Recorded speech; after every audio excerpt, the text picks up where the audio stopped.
Hey everyone, this is Mr. Everything, and today I wanted to do a video showing the T-Mobile home internet on video games. Today I'm going to be connecting with my PS5 and Xbox Series X. So these are the two most recent and should be most capable gaming consoles. They're connected via Wi-Fi to the gateway. Um, I go into more about the signal and performance and speeds in my prior video. That one's more technical. This one I'm just kind of going to show you without getting too technical, just connecting what the games, the feedback, the data that the consoles give me, and game performance. I was able to put the gateway in this room with the consoles. So, and I've actually got the same signal, if not better, than in the living room in the center of the house by the window. So I do have the best signal strength, even though I'm not going through Ethernet. It's actually not Starlink, I just named it that because it looked better than T-Mobile, and then all the numbers after it.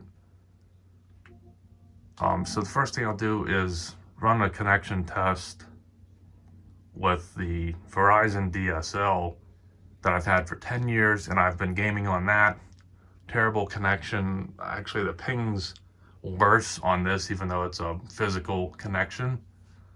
And you'll see, though, it's 5 gigahertz, but it's not full strength. The DSL modem is in the kitchen by the phone line. I have an Airport Extreme, and then in this room, right next to the PS5, I have an Airport Express. I'm not sure why.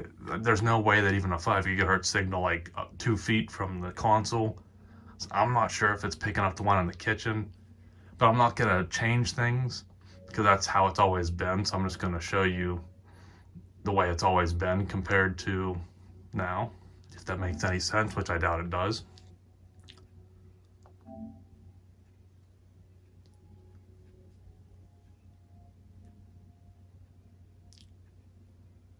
So with that, it says type 2. That's how it's always been. Back in the day, I used to just connect directly to the modem. It was a wireless G. And then I got the airports, which are wireless N. I actually have a newer modem that has wireless N, but I still just use the airports. But I think that I didn't know, because I've never cared that much about networking, because no matter what, my speeds aren't going to be that good. So I thought, well, what's the point of investing all the time and money into, there's no optimization that can make my speeds any better than what they are, which is absolutely awful, as you can see here with the Verizon DSL. Now, I do think that as I've learned a little more, that the airports are in bridge mode and everything's being done at the router modem. Now, I think maybe I could put the modem into bridge mode and do things through the router, but again, I don't think there's going to be any optimizations with this really crappy thing, so I'm just gonna leave that here. Now, one thing I like with the PlayStation compared to the Xbox is you can it'll keep your networks, which is kind of nice compared to just, it seems like it only remembers your last connected one on the Xbox.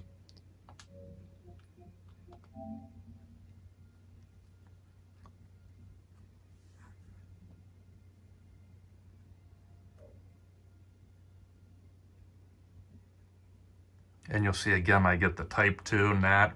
So I'm not sure exactly what the other types are. I know there's like open, moderate, and strict.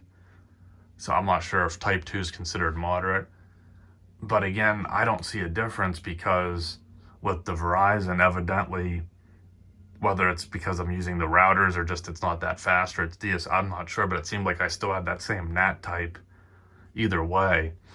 Now, for someone that has fiber or a good cable line, and you're like under 10 milliseconds ping, this might be like, oh, this is horrible, I would never have this. But if you already have something that good, then, maybe this isn't for you. But for someone like me, or someone that has no internet connection, or just satellite, or terrible DSL, I think that this shows the old style type 2 seemed to work then, might not have been the best, but this is, to me, better. And you can see that's what I'm getting here. Those speeds never seem to be as good on the console as what I can get with speed test on my phone. Maybe it's because it's going through PlayStation Network or Xbox Live. But regardless, it's more than enough to game, so it will just come down to ping. And again, maybe something to do with the NAT. This is actually all I'm going to show for the PlayStation. I'm going to go with 2 Xbox games because those are just, I have them on Xbox and I've been playing them, so I don't want to just pick 2 random PS5 games that I don't know how they would perform.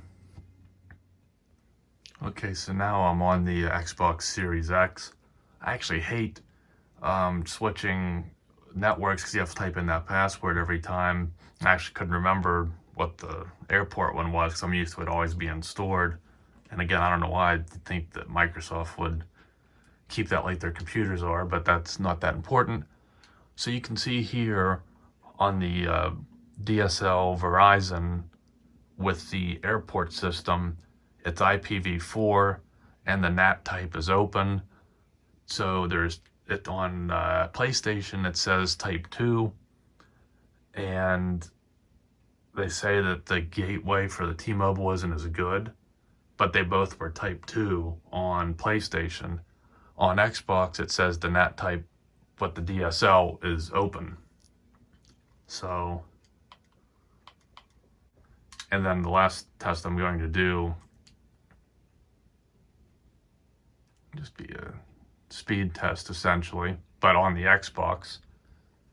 If you want, you can look at my last video and compare to directly on the iPhone with speedtest.net, and it always seems to be worse on the Xbox or in the PlayStation. I'm not sure if it's going through their network that slows it down or if they're just not that fast. The people would probably say, again, just to use Ethernet, but you only have 2 ports on that gateway,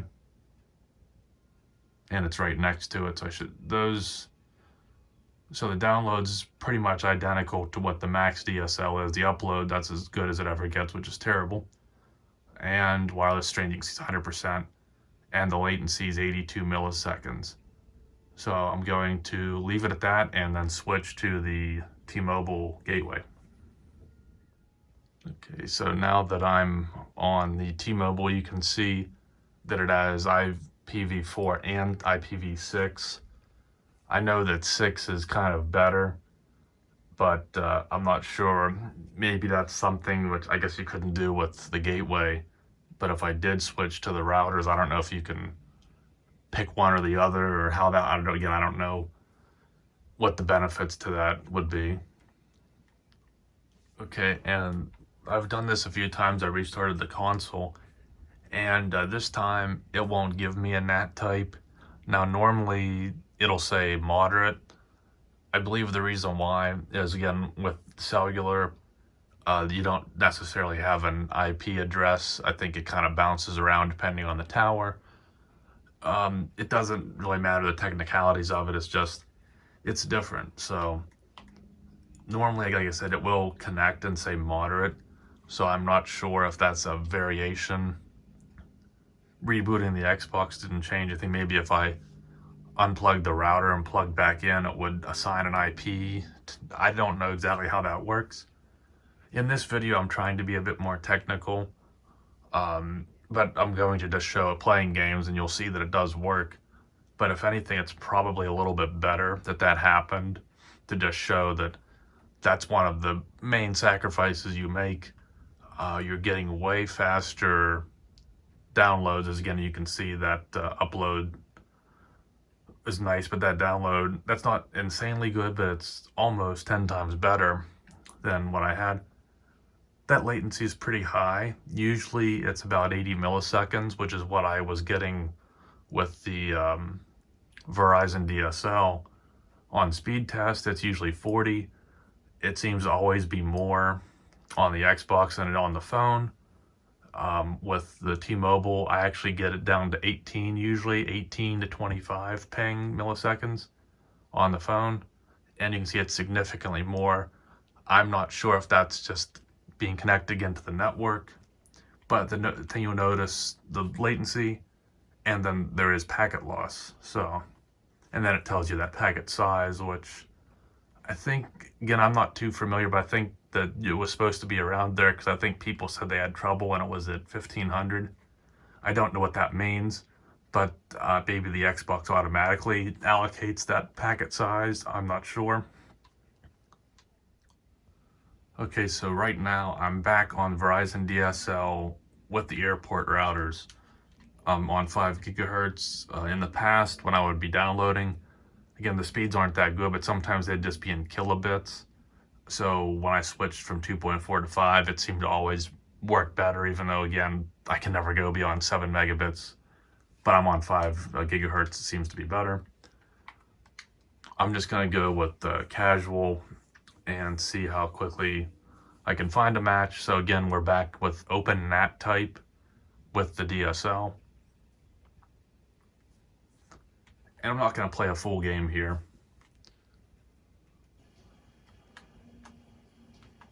So you can see this ping is pretty good. 50. Now this depends on what country. I mean, Rocket League's pretty, I would imagine, worldwide type game that everyone probably would play. So it depends who you match with. I'm clearly, if that low ping, it's kind of hard to play with the camera in the way.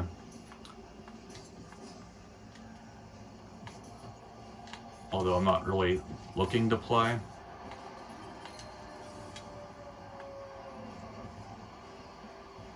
For some reason, I don't know if it's this map, or not map, arena, or if the new season, but it looks like the game is cell shaded. And I don't remember, I don't know what the deal is there. Maybe it's just this map, or arena again, but so you can see the ping here is really good. It's usually not this good. Now, with this bad internet speed, if I was downloading something, I would be getting awful ping.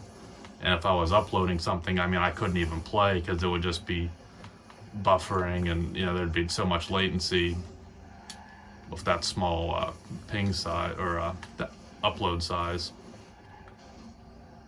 that it would just hog up all the bandwidth. So that's the advantage of the hardwired DSL connection, is you do have good ping, terrible speeds, and can't do anything else while you're gaming or it'll mess you up. But I really can't play now, but I'm trying to show this off. Again, this is a good one. If I was in a different country or something, and I'm not sure if this is server or peer-to-peer, because it looks like a lot of times if someone disconnects or something goes on, or if they lag, it'll cause everyone else to a little bit. But I'm going to leave it there. You can see it's pretty good. I just wanted to show, normally I'm not this good, but you can see right now, that's about as good as it gets for me.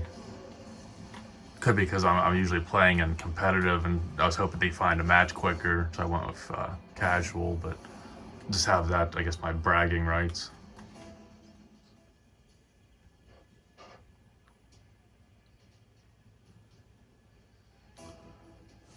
Now you can see here what I was talking about. I actually like this mode more than the other ones, but it's more of a niche mode. And since there's not as many people playing this one, the servers, they can't just like that in that casual. They probably got me something on the US East Coast to where this could be, another country, or just further out in the country for US. And so you can see here my ping's not very good, and everyone else's is pretty good. And that's just simply because of the fact that it's not good to begin with. It's like 40 at best, 40 milliseconds at best. And then on the Xbox, when I did that test, it said it was at like 80. So I guess just that big of an amount compared to however long the delay is between being on Xbox Live and then being in Rocket League's servers or peer-to-peer, or however this game works. I get that extra bit, at least for So that is something you have to be aware of. But you can see here, it's definitely me because nobody else is having bad ping. And I could keep doing this, but it's kind of pointless. You can see the game's still playing. This is Verizon, but I'm going to end it here because it's hard to play like this. And then I'm going to switch to the T-Mobile. Okay, so I'm back up and running under T-Mobile. And we'll see how quick I can get into a match. This is, again, a casual, so it should have the best chances of finding someone close and quick. So that's about the same. And I'm curious to see how this works out. Okay, so far so good. That is about as good as my ping ever gets. That's as good as it can get on the DSL. Because the speed test, the best I could do was like 20, 18, 19, 20, 25 ping is the best I could get with T-Mobile. And then remember earlier the Xbox said 110 milliseconds for their test. But again, probably an East Coast match, but you probably get the idea that I'm gaming just as good as I did with Verizon. Kind of hard to, with the camera in front of you and trying to pay attention to what you're going to say, not the game. But as you can see, I don't have 24. I mean, that's about as low as the ping ever is. I don't know, but let's just say that person has like fiber or something, and they like hardwired Ethernet or something. I guess there's always some type of buffer or loss from their internet to Xbox Live to the game, and then to connecting with multiple clients or something. I really don't know what I'm saying here, but nor do I know how to play, I guess, now. But I think that does it for this one. You can see pretty good results. Maybe even a little bit better than the DSL was, because it can never go lower than 40, and the T-Mobile goes down to about 20. So the translation from wherever to this game seems to be about the same, if not a little better for the T-Mobile. And the speeds are better, so if I'm downloading something or there's someone watching a video, it's not going to destroy all my bandwidth and then cause me to lag. But I think that's enough for this one. Alright, so then I went with the snow day one again. And I must have got a server closer. So again, you can see the speeds here are good. Someone there has some bad ping, but again, perfectly playable. So I'm gonna switch to the next game and do the same thing. Just really drive it home and give a little more data points out, I guess. But, it seems like if you can get a decent server, that I mean, this is just as good, if not better, than the DSL. And here I am with Call of Duty. This is with the Verizon DSL with the airports. And one thing I like with this game is you can actually view the, I guess, servers or just the distance when you're connected to someone else. That kind of tells you that I should have a good ping, at least by their standards, at full strength, with most of the United States, and then it's a little bit slower out on the West Coast. And then Europe's not too bad, but I think I usually, at least with a new or fairly new game like this, it's probably always going to be matchmaking with people in the US. So I'll go ahead and just, again, I'm with OpenNat, so it tells you that. I guess it's saying I have around 59 milliseconds ping. And then it goes from there. So I guess that's how the new ones matchmake, is by ping. There might be more to it. I think back in the day it seemed to be more so matchmake by what level you were. This is actually one of the disadvantages with crossplay, is since you have the SSD, doesn't matter how quick you can boot into the match, you gotta wait for everyone else to get there. And then one thing I like that you can actually see your ping, like a graph in the packet loss, but I don't like how you can't see it up here anymore, which it was kind of quicker because you can still play and just pop that up real quick. This one, yeah, it's not as convenient. I don't think I already did get some lag.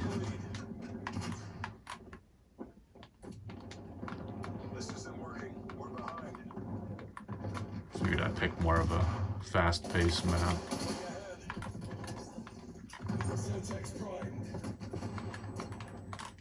No.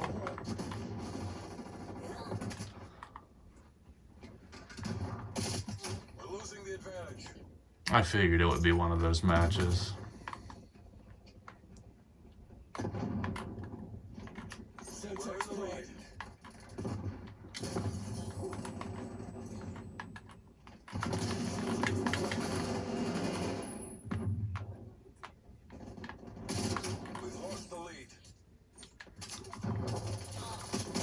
Yep. You gotta love it.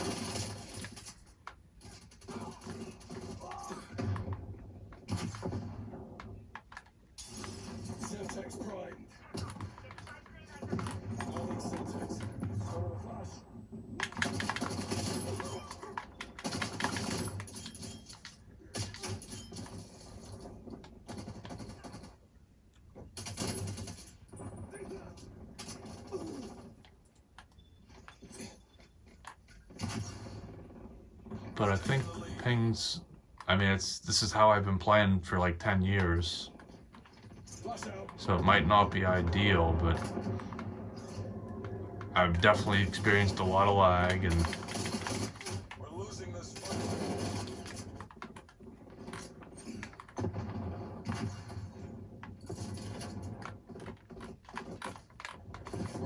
again, like with this game, you can same punk, but you can't pretty much download anything or do anything else. So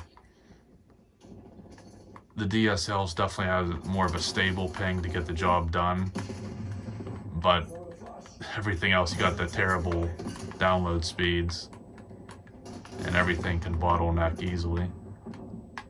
But I think I'm gonna stop it here and switch to T-Mobile.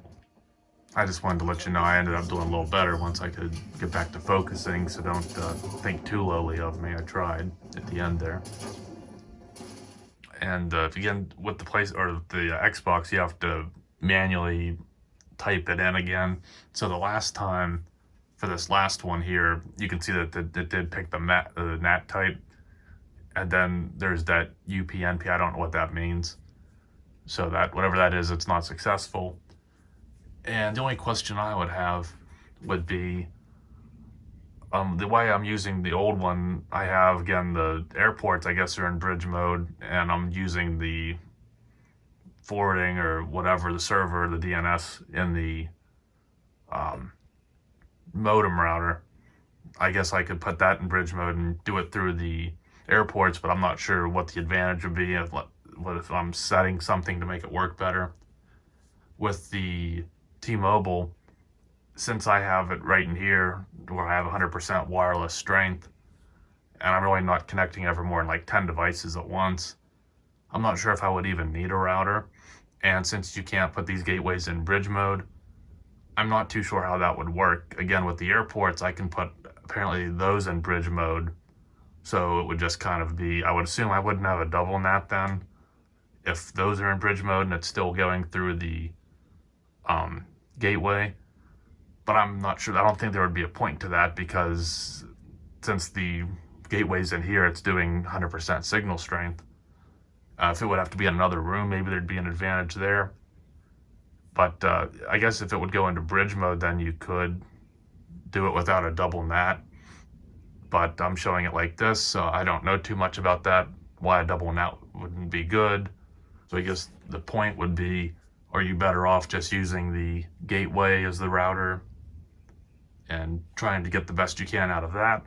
Or are you better off getting a good high-end router and then having a double NAT? I feel like the trade-off wouldn't be worth it. If it would go into a bridge mode, then I guess maybe that'd be the ideal way. But again, from what I've heard, because it's cellular based and there's no distinct IP, it's not really worth it. And then they say, well, you can have like a VPN and put everything in one IP. But then I wonder if you're going through an IP and then you're going through it, I just don't see the trade-off being there compared to just doing it this way directly. Maybe someone can tell me about that, but I think the way it is, it gets the job done. So unless there'd be some great benefit to it, I feel like just going directly into this gateway, at least this particular one, maybe in the future they'll have a better one or a bridge mode or something. All right, so now I'm back in the game with the T-Mobile.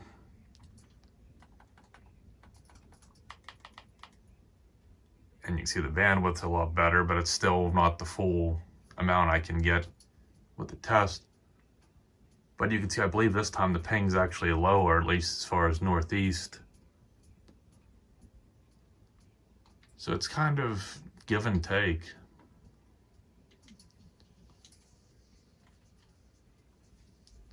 So I'm starting with like a 45 millisecond ping search compared to, I think it was like 59 or something with the DSL.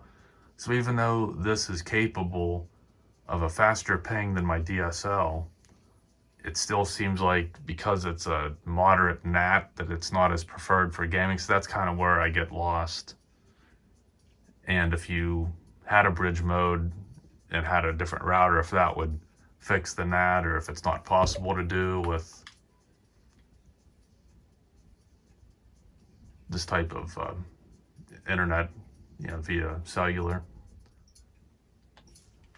So you can see the ping is actually better, but there's more variation in it, and that's probably the biggest downfall. Even though it's lower, it seems to be more unstable.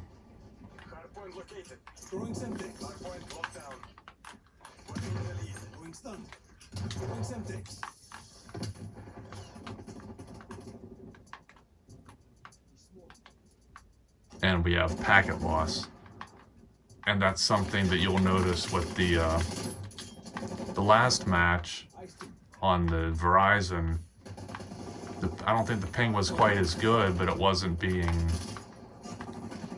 there wasn't any packet loss, I don't think.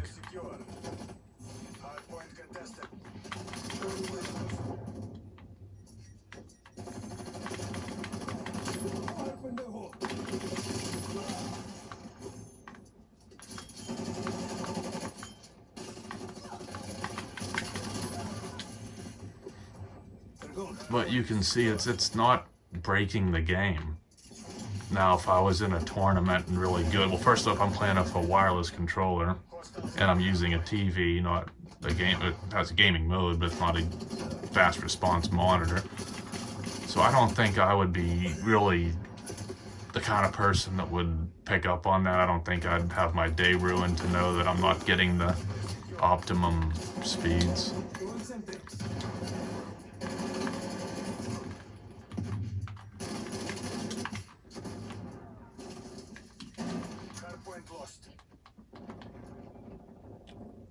And you can see though, if that chart that there's just constant packet loss. I don't really know what that means. I know that the packet loss isn't good, but I don't know if like that's acceptable.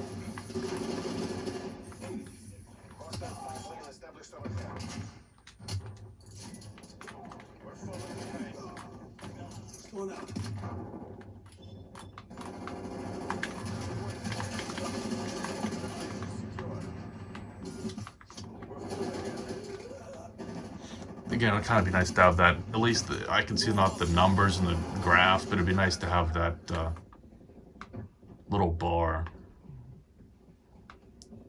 right here that I can just pop in and out of really quick.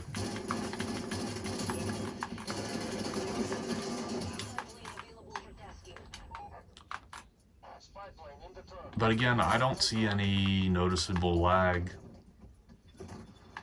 And then you wonder, the people you're playing with, or could they be lagging on their end? You know, are they hardcore to where they have Ethernet wired?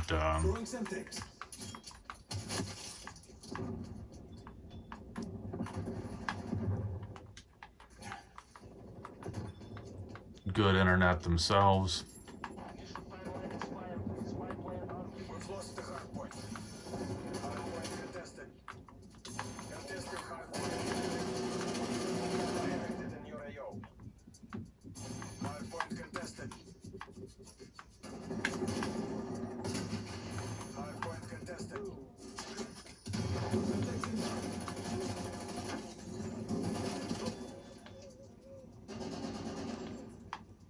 But I think for now, I'm trying to focus on this because I'm actually doing good for once. Then I'll cut the video here and come back and report on any changes. So there you go. Feeling pretty big after this one. And I did it with the T-Mobile home internet. So, I mean, I don't know, you can't hit the start menu anymore. I guess so you can't leave the match if you lost or something. But I'm feeling pretty good about that one. And I mean, if I wasn't doing as good, I would have blamed the ping and I would have blamed the packet loss. But when it's good, it's good. And even though the ping was lower, but even though it spiked and it had packet loss, I didn't notice any lag. I didn't play any different. Now, again, if I was some kind of person that had like 2 millisecond hardwired internet through Ethernet and a wired controller, maybe I'd notice that and say this game's unplayable like this. But to me, it's no different than the DSL. And instead of taking 2 days to download a 100 or 75, 100 gigabyte game, I get it done within a few hours now. And I don't have to worry about bogging down the bandwidth, so I can't do anything else while I'm downloading or uploading something. So I'm getting tremendously better speeds. Ping, that's about the same, maybe a little more volatile, and it's half the price. So the worst I have is the NAT problem, and evidently I can't hook up a router to it or I'll have double NAT, and I don't know how to get around it, and I don't want to buy a VPN and do port forwarding, and I don't even know if it would be worth it, because it was still playable. So that's such a nice thing, because the size of games is just ridiculous now. I guess if you want good textures in 4K, then you deal with it. I actually been wanting to play this. I almost bought it. So it's nice that since I'm a Game Pass subscriber, that now, and by the way, I've done 179 games. A lot of them are gold in Game Pass, but I did a video on my collection for anyone that cares. But you can see here, I've seen some inconsistency here. This is still better than what my DSL would be, but a lot of times this will be 30, 40, 50 megabits per second. I actually think it was because I had the Black Ops still running in the background. I don't know why. It's not like I was actively in a match, but just having the game up and running, I guess being connected or something bogs you down. But you can see here what I was talking about. That's a really good megabit speed for $50 a month, 5G over the air. It's probably going to get better. So that in of itself, as long as the games are still playable and I'm not disconnecting and lagging out, for this, I'd rather have more offline games. So the fact that I can download this in about 3 hours instead of that'd probably be at least 10, 15, maybe 20 hours on DSL. I really like this. So, and those aren't even the peak speeds I've reached. So I'm going to leave it at that. It's great for downloading games. And I tried to, do enough comparisons and show a lot. And for those that are interested, I've tried to cover as much as I can. So if there's anything that you want to know or another game I can test, and certainly if you know anything about double NAT and port forwarding and bridge mode, anything that you would recommend that I should do to make this any better, I think I have good tools here. Affordable internet, good download, good upload, pretty good ping, just have the NAT problem and some inconsistency with the ping. But aside from that, I'm happy with it and it's well worth it. And I'm probably going to end up going with this over Verizon. Verizon did me good for 10 years, but moving forward, I think I'm just going to go with this, at least for now, until something better appears. So hopefully that was helpful. Pretty long, but I wanted to cover as much as I could. So thanks for watching, and you'll see me in the next one. Have a good one.